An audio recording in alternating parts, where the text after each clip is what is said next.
Divos vārdos šodien ir, tā saka, pa sniegu, kas ir, uzbraucam skioringa atpūtas veidā, tā lai pašiem forši, tā lai prieks tautai, visi briesmīgi nogribējušies, sabraukuši no malu malām. Cik daudz piedalās? Pieteikušās bija 25 ekipāžas. Ir federācijas braucēji, ir durks braucēji, ir vienkārši braucēji, kas brauc tāpēc, ka gribās braukt. Un sākumā, ka viņi vairākās klasēs brauc vai... Tātad šodien, principā, tur tas skioringa dalījums ir tā samērā smalks, tur dalās pēc kubatūras, pēc riepām un pēc visu kaut kā. Šodien mēs gribējām dalīt tā kā pēc riepām, bet sanāca tā, kad ar tām tautas riepām tikai viens braucējs ir, tad viņam būs veicināšanas balva un viņš visā open ieskaitē brauc. Federācijas braucējiem atsevišķi ieskaitīt. Bet kā vispār ir Latvijā ar skioringu šobrīd? Sniegta nav? Tāpēc ķeram mirkļus.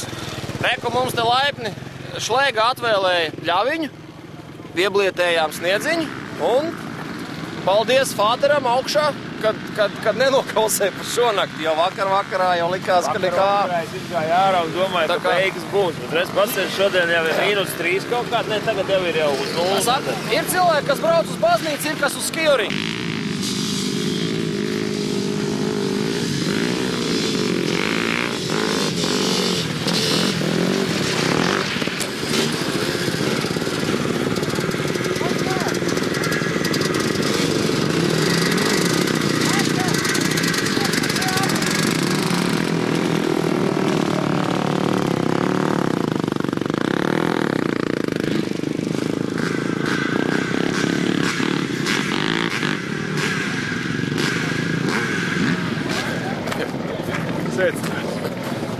Pastāst mums, kā tu tur dansoji pa to trasi?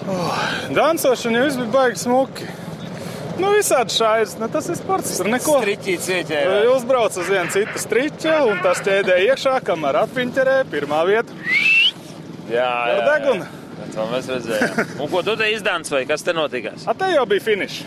Te jau varēja. Es jau mēģināju uz skatītājiem, un Hēbelslīgs. Jā. Tas ir speciāli priekš bildes, lai mums būtu jāliek. Forši. Nē, pasākums ir, man liekas, urā. Starts. Tagad jau, ja jau tur soli tos janvārī, tos mīnusiņus, tad jau aizies. Būs, aizies. Palien ārā no turienes! Stop!